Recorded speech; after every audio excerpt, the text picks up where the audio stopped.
Hello everyone, welcome to today's webinar on the topic of FSA Stage 4, value creation or waste of time. Very interesting stuff indeed.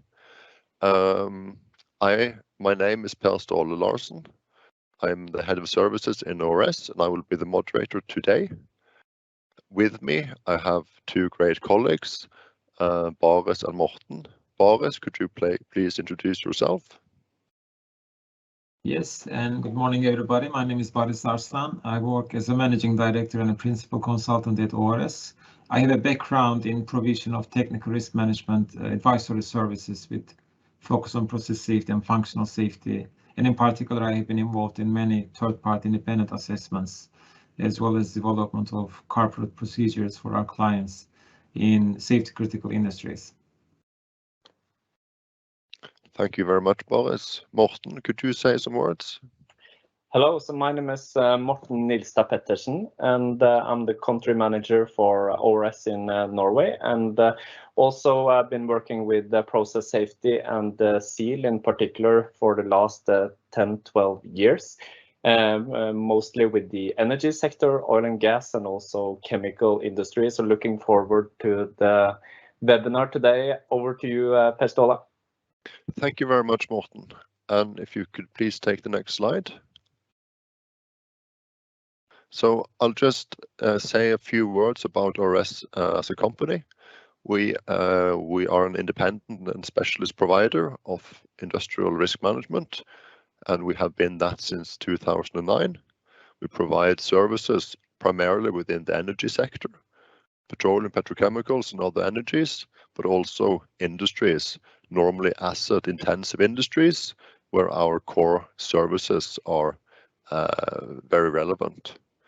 We provide our main services within areas of technical safety, process safety, system reliability, barrier management, and HSE management.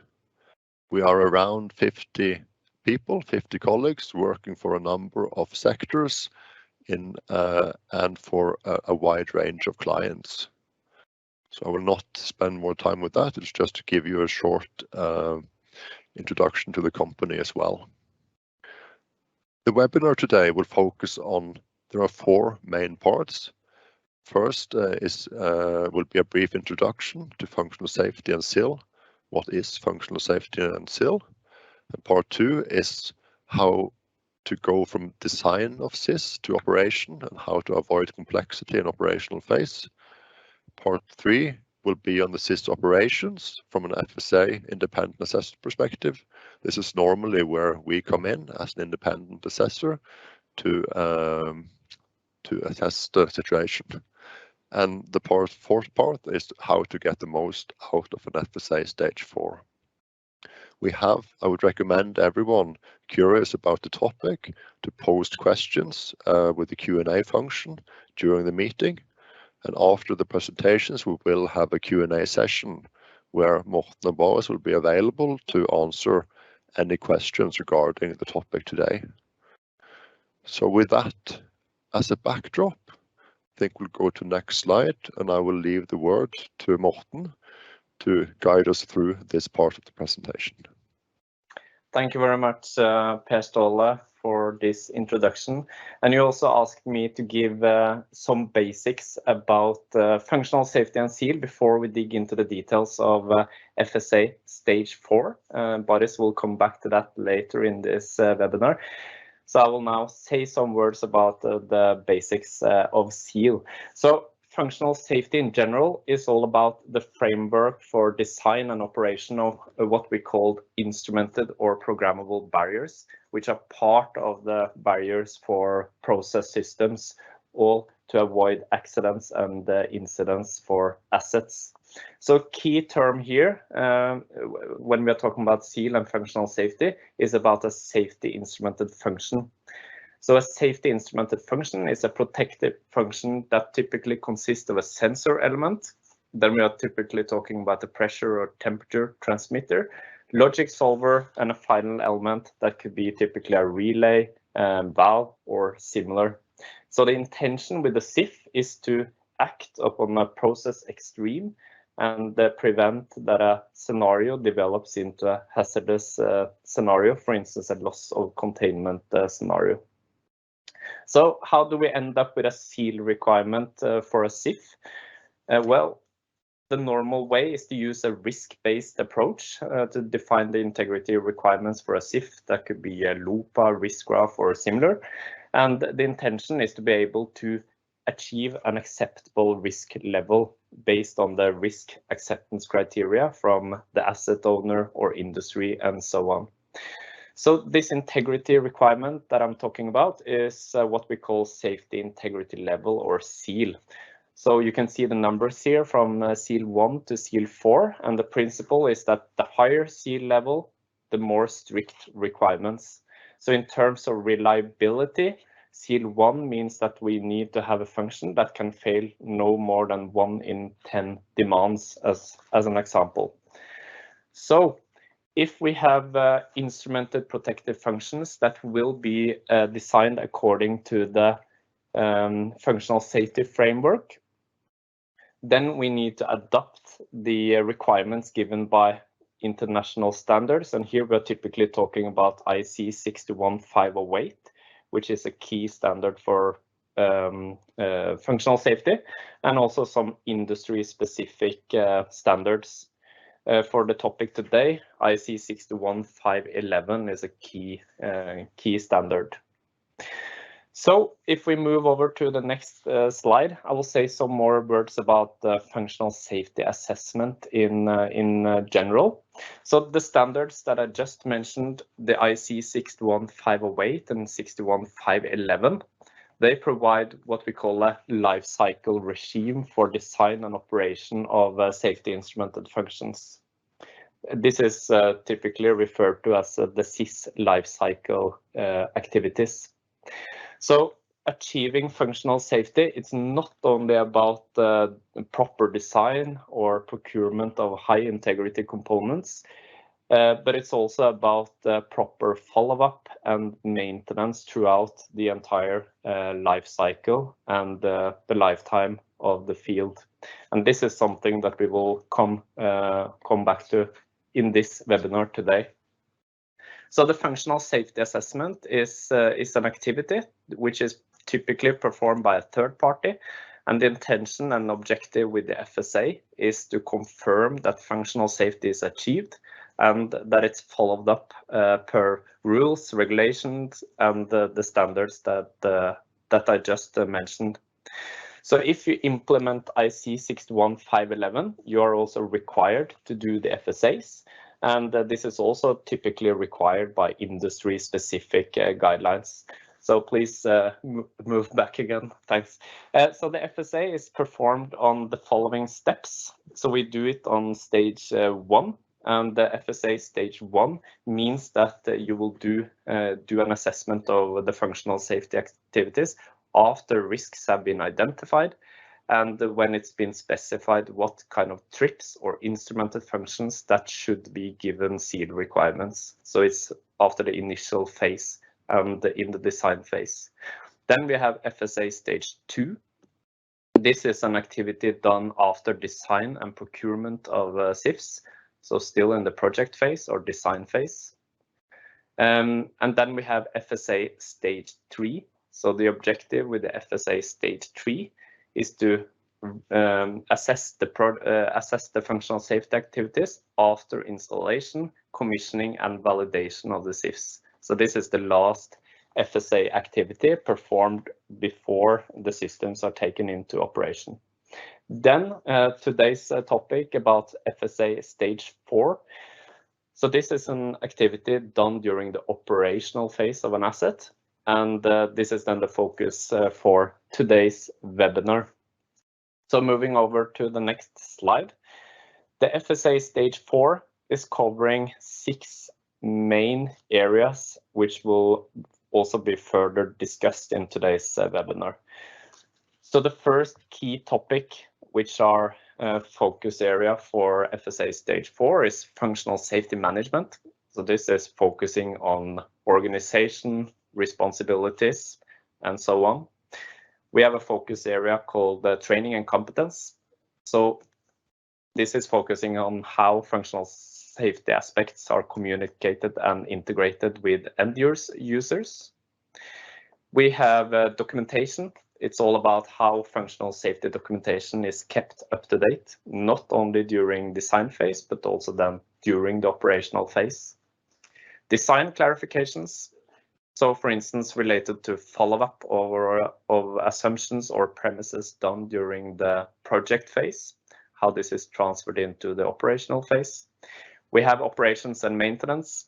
It's all about proof testing and follow-up of barriers during operation, and also modifications, how modifications, smaller or larger modifications, can affect functional safety and existing functions. So an FSA in general, moving over to the next slide, is typically performed as a checklist-based compliance activity. So the checklist used in an FSA is typically derived from the standards that I mentioned earlier on in the presentation. It could be IEC61511 and also 61508, or it could be based on guidelines and standards from asset owners and so on. So in the FSA, both FSA 1 to 3 and also in FSA stage 4, the FSA team will then use the checklist and revisit and review the functional safety activities, both using a document review, assessing the available functional safety documentation. It could be related to interviews with the key personnel, and also assessment of relevant databases. So any deviations from functional safety requirements will then be further discussed with the key stakeholders in a FSA workshop, and could result in actions or recommendations for further work, implement new procedures, redesign, and so on. So the overall objective with the FSA is then to confirm that the functional safety in a project or for an asset is done according to the standards, and that the work is meeting its objective. So Per Ståle, that's it from my end related to the basic introduction. So I suggest that we can move over to the FSA stage 4, unless you have any objections, Per Ståle. I think that sounds like a good plan, Morten. I just wanted, I was just curious, a question for you, and what would you what typically triggers the need for a seal regime compared with a non-seal regime for instrumented safety function? And also, would you recommend to apply a seal regime if it's not required explicitly from the authorities or regulatory bodies? Good question, Per Ståle. So when implementing a seal regime, it means that you need to follow the framework as given by IEC61508 and 61511 for process industry, which gives quite strict requirements for both the design phase and also the operational phase. So in my view, it's important that it's narrowed down to the instrumented functions and protective safeguards that matters for the handling of the key risks. And this is done and ensured by having a thorough and detailed risk assessment approach. So as I mentioned, you will do a risk-based approach as part of the functional safety work in order to define what instrumented functions that shall be defined as SIFs and thus have a seal requirement. So if there is a low risk facility or with consequences that are limited, you may end up in a situation where you have limited or no seal rated functions. While for an asset with severe consequences and more higher likelihood for accidents, it could be more seal rate related functions. So it's depending on the asset, the risk acceptance criteria, and also to do a risk-based approach. Okay, thank you very much, Morten. Very interesting. I think it's everyone's eager to move on to the next part. So I think if we go to part 2, now I'm happy to let Boris share his thoughts going forward. Thank you. Thank you, Morten and Per Ståle. And now that we got a brief introduction to functional safety and SIL and what a functional safety assessment is, I would like to give my perspectives on how things develop from the design to the operations of the SIF. And more often than not, what we see is that the FSA stage 4 is shadowed by the design discussions, which should be resolved way back in the design stage, or what I will call basics about organization and training, which should be in place already. So in this part of my presentation, I would like to discuss some issues which cause headache for the asset operations down the road, and I summarize them in a couple of different areas. One of the key topics is about the alignment issues. What we see is that there is a typically lack of initial alignment between the operations and the design team about the right context. And like, what is the context in this case? Because the standards are very generic, IEC standards are very theoretical and very extensive. So we have some clients who have 700 SIFs in the facility, but we have also clients that have one function already. So finding your context and how you're going to apply the standards from the very early stages, it is very important. So this initial alignment with the asset operations is paramount. Also, what we see is that especially for the clients who have many of these functions, it could be hundreds of these functions in a large industrial facility, and there is no corporate guidance which is clear, and it bridges the gap between the IEC standards and the practical implementation, so to say. And when we don't have this like corporate guidance, there's a lot of room for interpretations, and depending of like the specialist who is in the picture in the design stage, the outcome could vary significantly. So the alignment issues are one of the key concerns, and which carries over to the operational phase. When it comes to competence and training, it is very important both for the asset team, but also for the design team, typically an engineering company. The quality assurance processes for the operator companies, they are typically general. They don't address the specific expert nature of the work which is required here. So if you bring on board people who don't have the right competence, you can end up having very unusual, I will say, very non-traditional design with some creative design solutions, functions, and architecture. That's one of the key concerns. And it could also be that the persons involved can promote a very conservative design with assumptions, sort of high school exercise style. So if they don't know this thing to start with, if they fake it to make it, then it becomes a learning by doing sport. And what happens is that you end up with a lot of functions which should not be there to start with.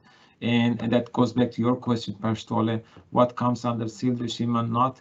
What we see is that many of the functions should actually not be there to be covered by the IEC standard if done correctly from the design stage.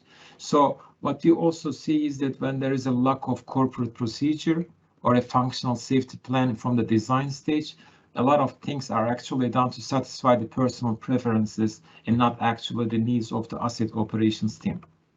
Another key issue is the missing link between the design engineering team and the asset operations. The design team is typically an engineering contractor company and the asset operations team. And what happens is that when these two parties do not align in the beginning, you see that the test intervals, for instance, methodologies, procedures for testing, and operational aspects, they are not streamlined. So that's one of the key issues. Furthermore, it also causes that a lot of things are credited during the design stage as independent protection layers, and the design relies on a lot of safeguards which are not typically treated as safety related during operations. For instance, for an unmanned facility, you can have a number of alarms, operator response to alarms, where you know that there is nobody to take care of the alarms in the facility or in the control room. So a very important topic is also functional safety assessment stage 3. If I refer back to Morten's slide about the SIS lifecycle, This is a very important assurance activity because it captures all these issues I'm talking about here, the key aspects prior to operation startup.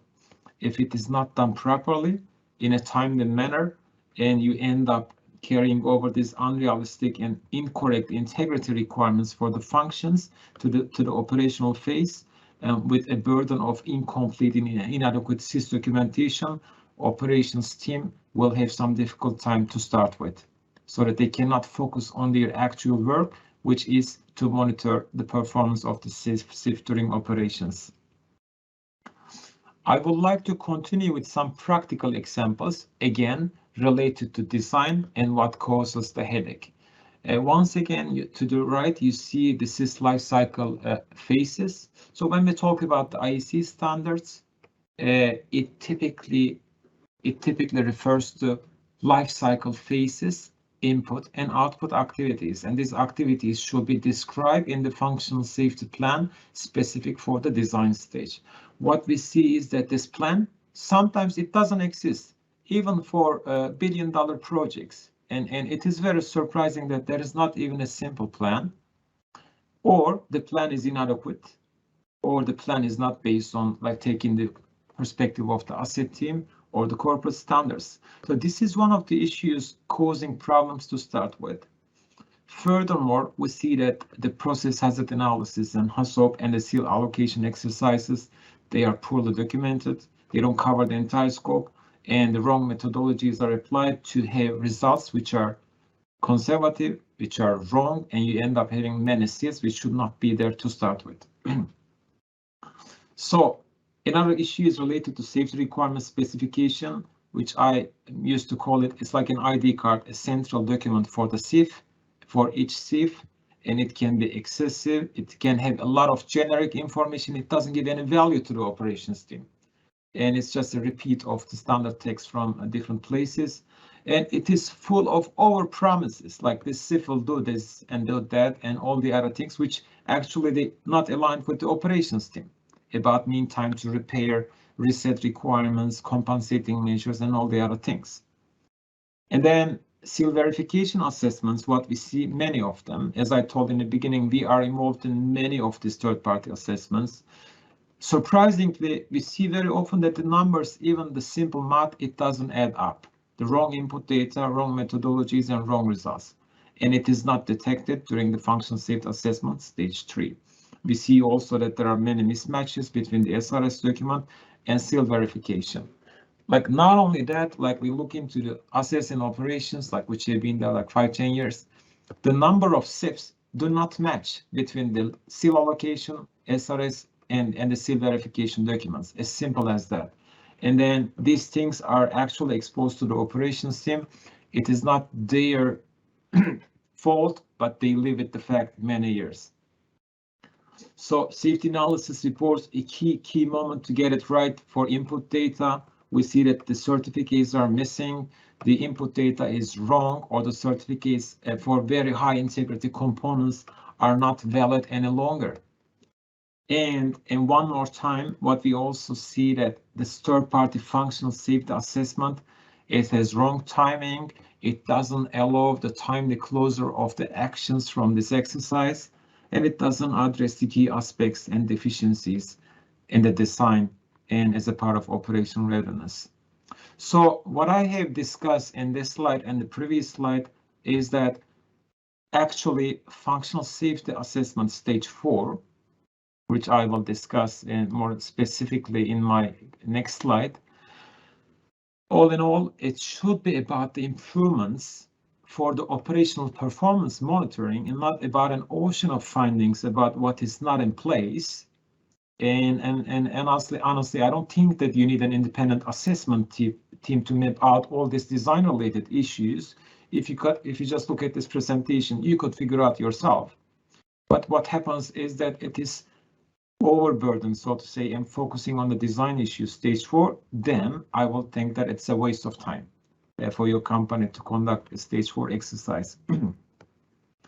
So that said, let me continue with what actually should be done for the FSA stage 4 in the operational phase.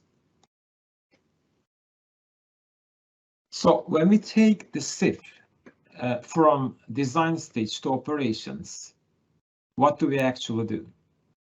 What we do is that we try to understand if our clients, typically the operators or the end users of the SIF, have key like plans, competence, training in place, or systems and tools in place to actually monitor the performance of the SIF. We want to understand if the promise of risk reduction requirement from the design stage can be maintained for the operational phase. Remember that the design phase could be a year or two, but operational phase could be 20, 30 years. This is the longest life cycle phase, so to say. In terms of the plan, competence, and training, we check if there is an asset-specific SIF plan addressing the operational phase, not the one from the project phase. And then it should be specific for the asset. If there are legacy requirements, what revisions of the requirements you apply, and how many years do you have like as a part of your life cycle for the asset, etc. And the organization in place. We look into the competence requirements for different categories of personnel and roles and responsibilities. We check these requirements. So typically, if you don't have it, and it's a finding. Also, with regards to competence, we make sure to check that it is a periodic training and it is frequent enough so that it addresses the recycle of the teams, different shifts, and new personnel. That is on the organization and planning part. When we come to the key area with the design premises and the assumptions, we always cross-check what has been promised and what is in place. That we do, looking at the FSA stage 3 if there is any such, because we look into FSA stage 3 to look into the actions, what are the remaining actions, and how are these closed out. Then we try to understand the register of modifications after either the last FSA stage 4 or after that the asset is taken into operations. So, and then when we look into these assumptions, more specifically, we look into the hazard scenarios. Let's say that if we have a reverse flow, an overpressure case or something like that, or a high level in a tank, we see, is this hazard really relevant, or has it changed to the more severe, or maybe it is not there any longer. And then we check the management of change procedures and the rehassobs and things like that to validate the hazards. Look into the protection layers in place. For instance, sometimes you credit, let's say, a pressure relief valve in the design for an overpressure case to end up with a seal 1 requirement for the overpressure function. But if you did not have the IPL, like the pressure relief valve in place, it could be a seal 3 requirements. So it is our job to check that the independent protection layers are in place, and as a part of your barrier management principles, they are tested and they are effective to mitigate that hazard scenario. We also look into the risk adjusting factors and to understand what has changed. For instance, occupancy is a key parameter when we allocate the SIL.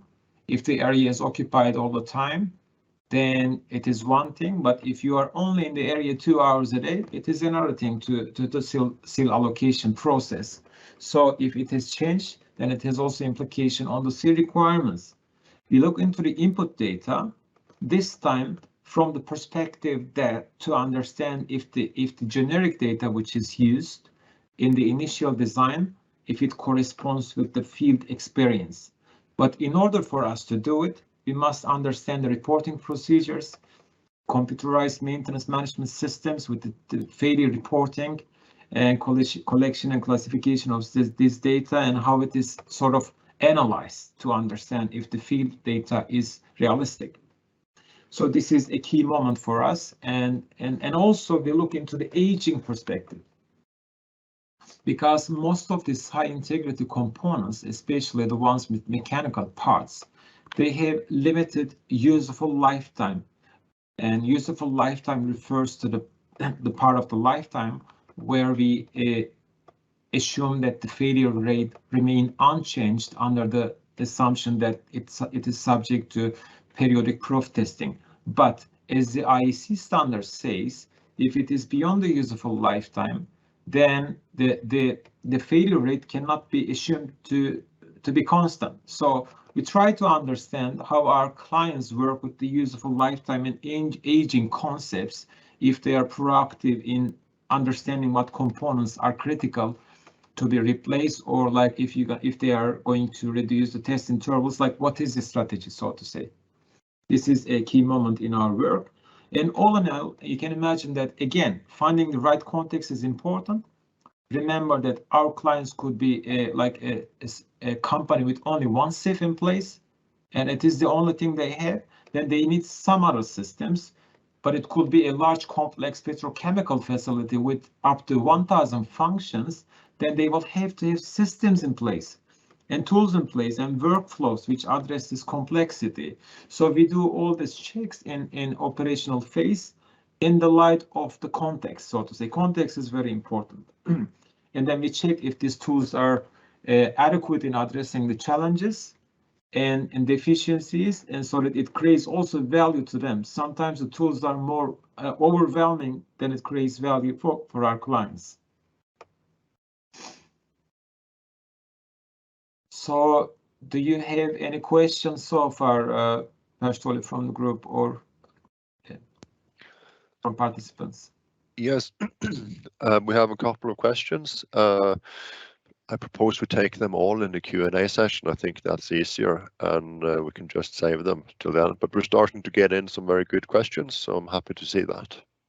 Okay, then I will continue with the next slide.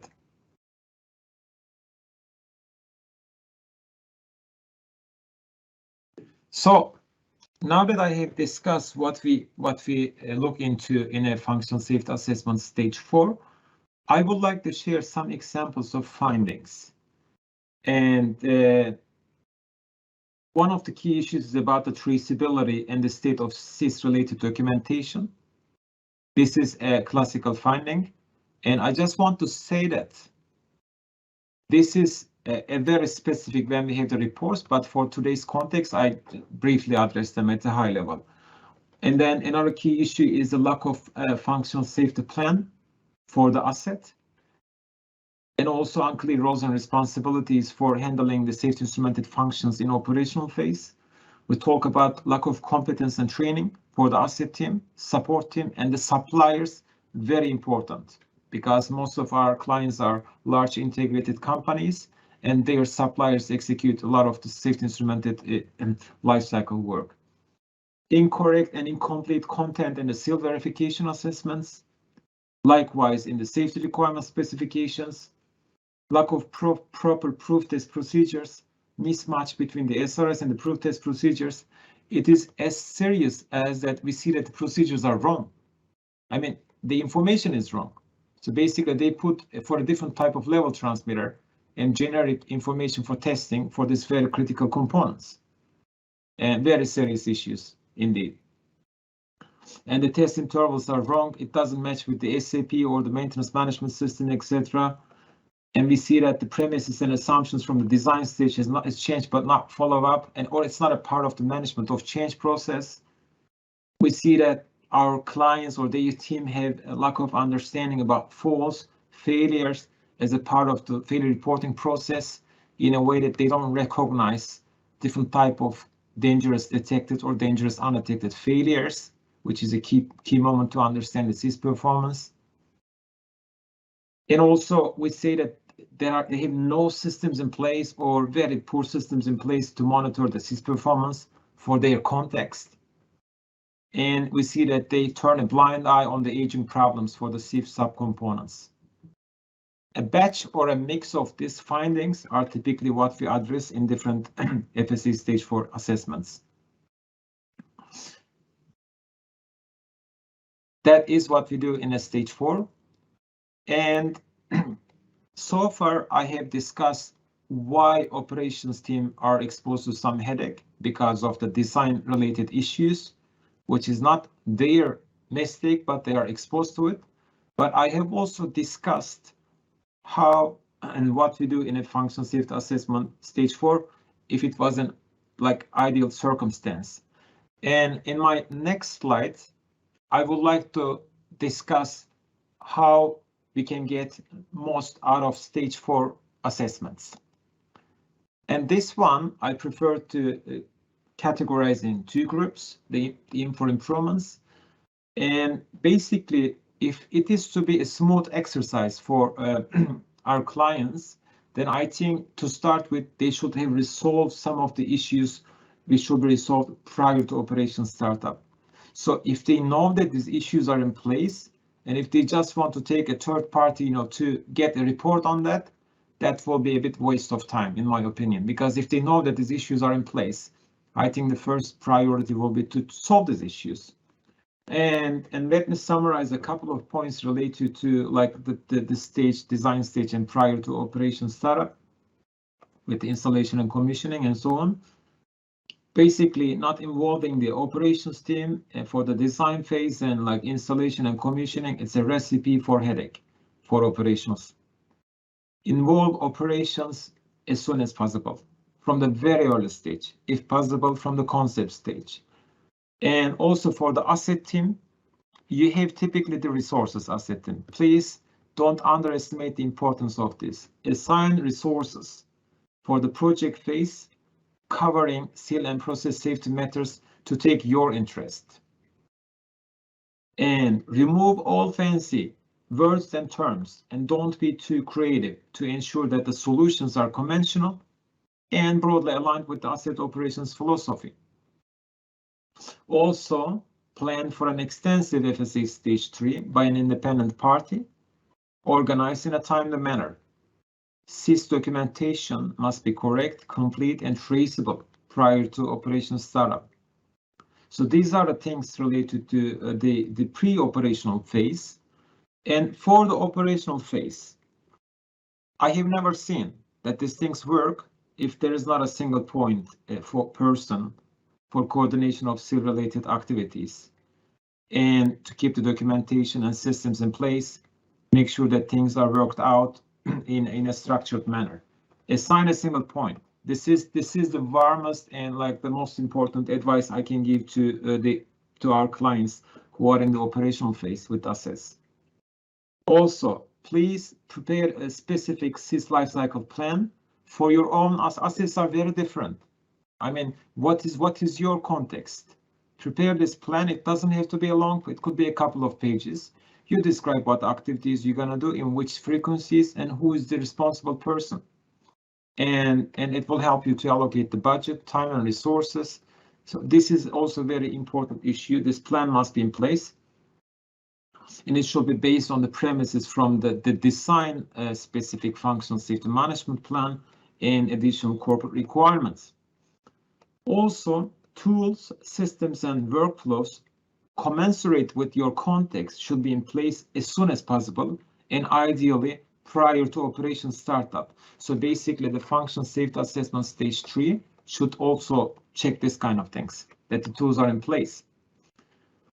Another thing is that don't promise or write things you will not follow up in operations, because when you engage us, what we do is that we look into what you promised and what you do, right? So, but some of the things are actually not necessary in the IEC context, but they are just written there because people didn't have time to check this generic information somebody else has written. So if there are things in the documents such as SRAs or like this specific plans, if you see that it deviates from your established operational philosophy for safety instrumental system, take this battle up front with the technical authorities and stakeholders about what is value adding for your asset, but versus what is paper pushing and waste of time. So I think making these clarifications up front and being proactive, it saves a lot of time, and it also improves the quality of the work. It improves the safety and reliability for your asset. Also, simplify as much as possible.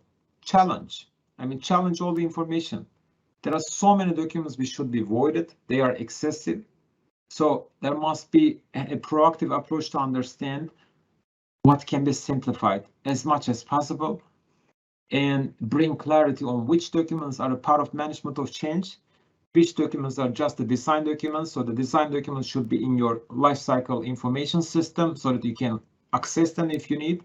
but you know that there are fewer central documents such as SRS, etc. They should be a part of your management of change system. And don't take easy on competence and training. Periodic training and competence requirements are a must. We always identify it as a finding, and it should be a part of your life cycle plan for the asset. So addresses this operational phase with specific requirements. The last thing is that aging is real and it is here. Remember, aging starts from day one, and the day one starts when the SIF sub components leave the warehouse. So do not turn a blind eye on aging problems for the SIF sub components. Be proactive and target continuous improvements for either some overall, some replacement, or whatever you prefer for your asset and value creation. That was my last slide. Thank you very much, Boris. Sorry for being a bit distracted. It's coming a lot of very interesting questions. So this is why. Okay. Yes. Thank you very much, Boris. Very good presentation indeed, and very interesting as well. I think that we have a series of questions. So in order to be able to answer as many as possible, we'll just delve into it. And we'll start from the top. And I would like to address the first question to you, Boris. It's concerning why not use the standard EN 62061 as you had on your slide. This was in the initial part of the presentation, I believe.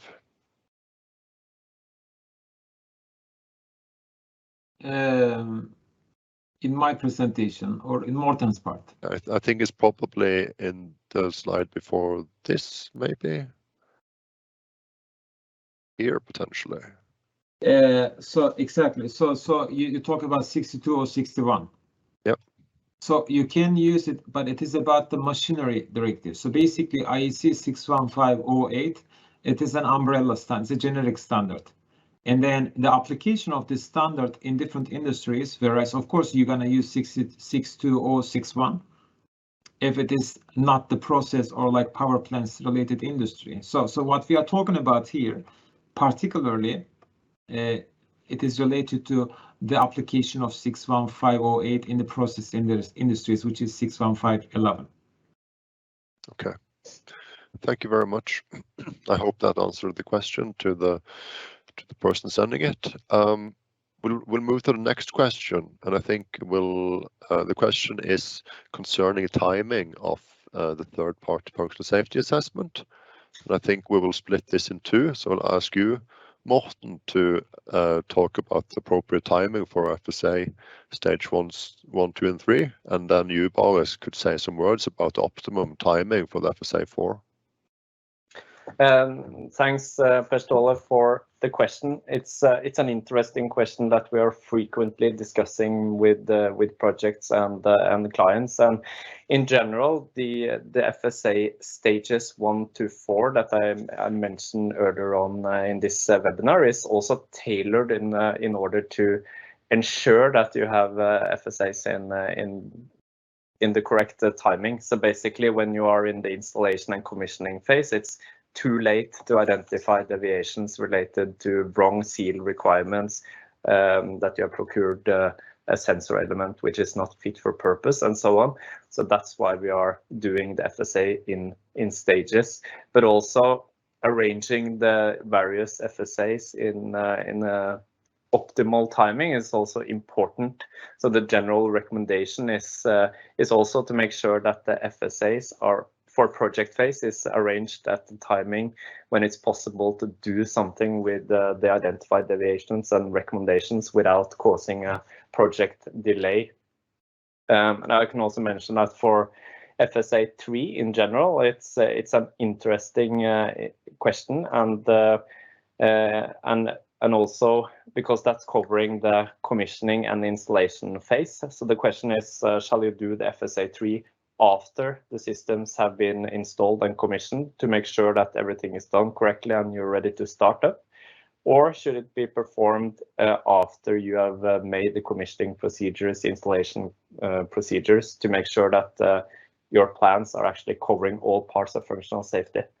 So generally what we recommend here is then to do it in a two-folded approach, so that you do the first part of FSA 3 when you are doing the commissioning procedures, installation procedures, to make sure that you're capturing all relevant SRS requirements, for instance, and then the last part after you have done installation commissioning, to make sure that you have actually done everything according to the plans. So that's specifically on the more project-related FSAs, but Boris, I'm sure you can say some words about FSA 4 and the timing there.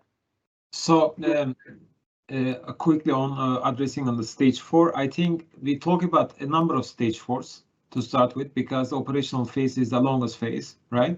And then my recommendation will be that, like, let's say that you did a proper FSA stage 3 and everything is resolved and so on, and that operation started. I think maybe the first FSA should be first after a couple of years, 2 or 3 years. And that will allow the operations team to settle down with these tools and systems in place and resolve all these matters, maybe like the bits and pieces from the design stage, but it should not be longer than, I would say, 3 years, and to conduct this exercise. And typically we have a re-HACCP or validation HACCPs in 5 years time after the first introduction of this, hazardous state, so to say, for operations.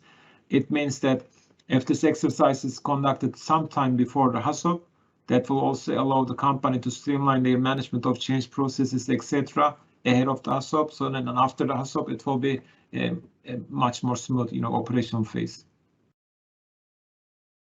Okay. So personally, after the first FSA stage 4, I think a frequency of maybe once in 5 years, a quick check, for the period from the previous FSA, that will be commensurate. Very good. Thank you for the question and for the responses.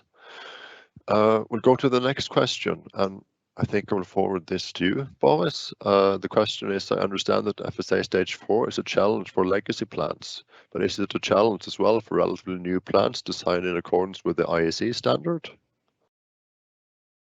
So I think FSA stage 4, it doesn't have to be a challenge.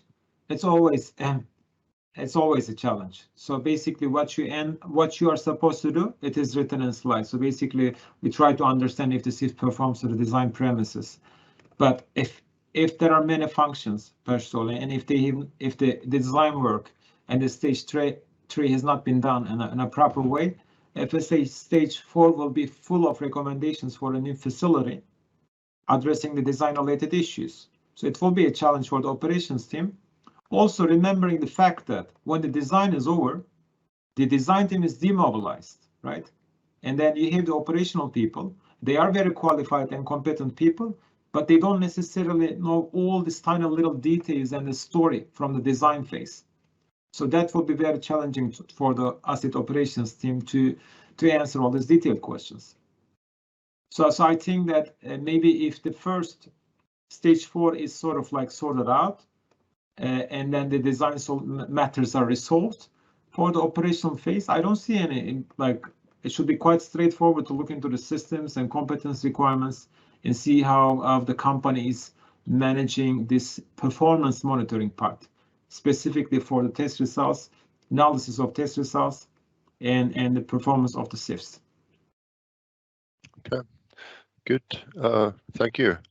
We have the next question will be to you, Morten, and it's what are the key disciplines, roles within functional safety, and what are the different disciplines' responsibilities in this context? I think the key input here is that it's important to make sure that functional safety is well communicated, and that all relevant stakeholders and disciplines are involved in the functional safety work, depending on whether it's project stage or also the operational stage, because in the end functional safety is a multidiscipline activity requiring attention from relevant disciplines. So for instance, the process discipline for a process facility is a vital part of it, both with regards to identification of the scenarios requiring a seal function, but also during the operational phase to capture any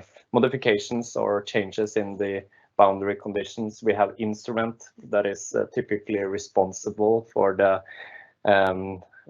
most of the seal functions. We have technical safety, and the functional safety is a part of, for instance, the barrier work for an installation, the overall risk assessments. So it's important that technical safety or safety-related resources are involved, and also operations, as Boris has talked about, that operators and the persons doing maintenance, failure reporting, and so on, that all relevant persons in the organization are familiar and are well knowledgeable within functional safety.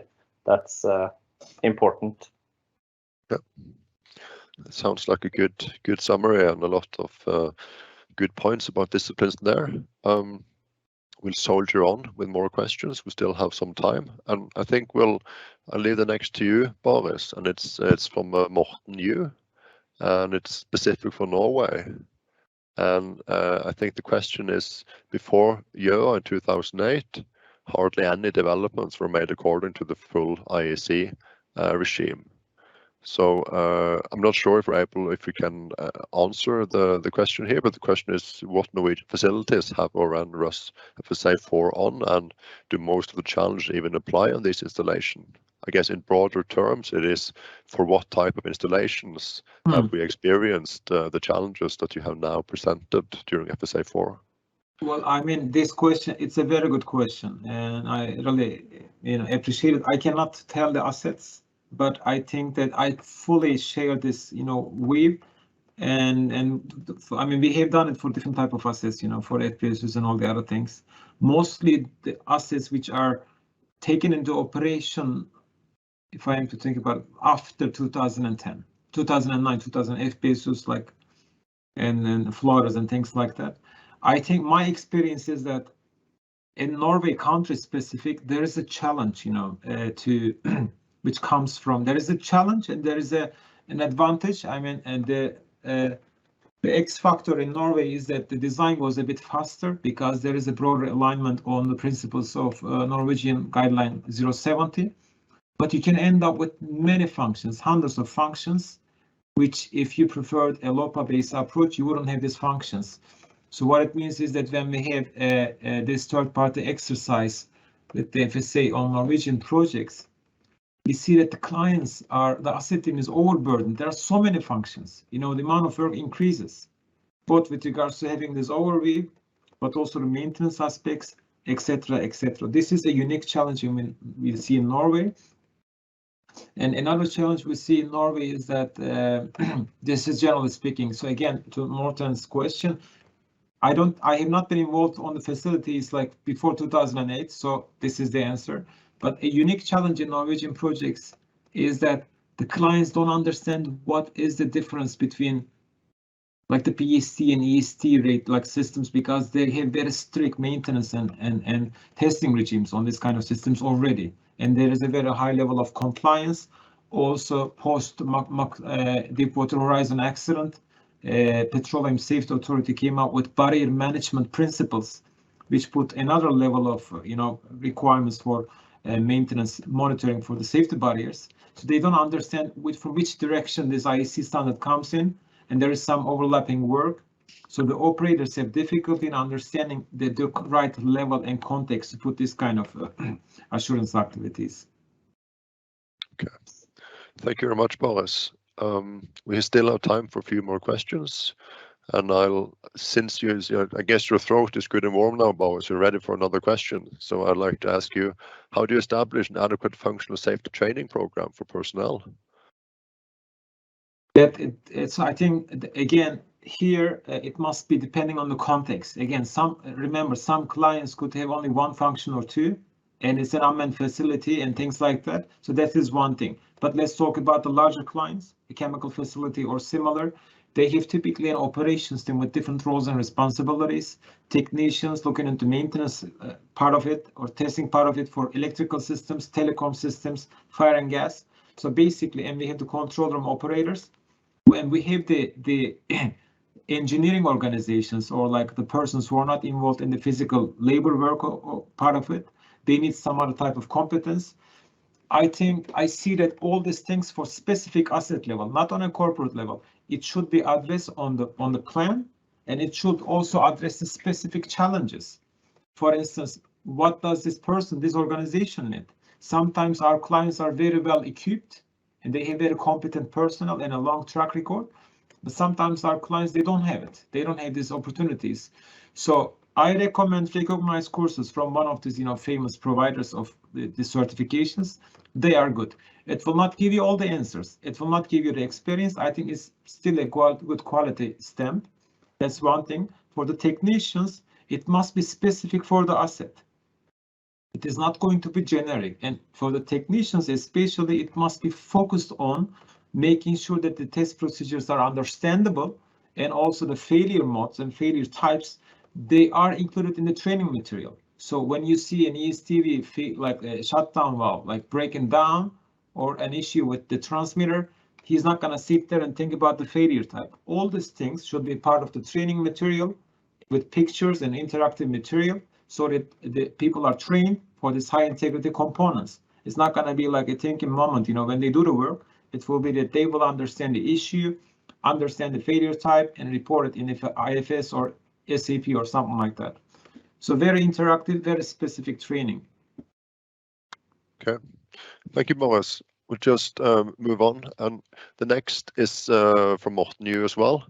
And I think it's a quite long question, but the essence of it, I think I'll leave to you, Morten. It's concerning whether early dialogue between engineering company who may now have received more of the responsibility of the CL process and integration with operation, if that would yield better results also in FSA 4. And based on the presentation, I think what the response might be.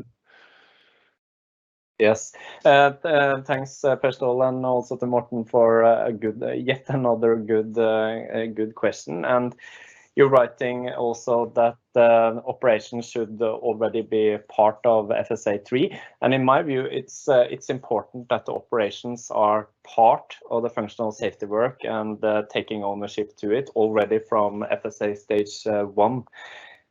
Because already in the hazard and risk assessment in the SRS, basically the safety requirement specification, there is a need for involvement from operations, not only to get the correct input, but also to take ownership on the format. How will this be used during operations?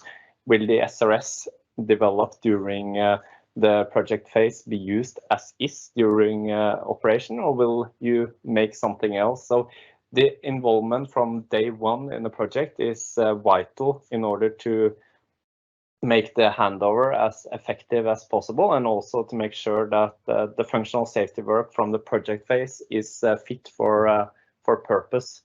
So I would say that it's important, and we always recommend that operations are involved as early as possible, FSA stage 1 preferably. Per Ståle. Okay. Thank you very much, Morten. I see now that we get more questions than we have time to answer. I think we'll take a last question for you, Boris, and then we have to wrap up. We will answer all questions after the session as well to follow up. But I would like to ask you, Boris, is regarding documentation of SIFs, is there any particular template applied, or is it upon the company to prepare it for itself, and what should the level of detail be? So again, I think that this is again the context dependent, since it's a general webinar, So, but if this question regards large, integrated companies, oil and gas companies, they must have a corporate level SIS lifecycle plan. I mean, and immediately, this is something they have to have, because the theoretical IEC standards do not address the world we live in, the practical implementation. If this guidance corporate document is missing, this is the first place to start with, and it must include specific templates to achieve consistency, over different assets, right? So this should be the first priority, rather than for a specific person creating templates somewhere and things like that.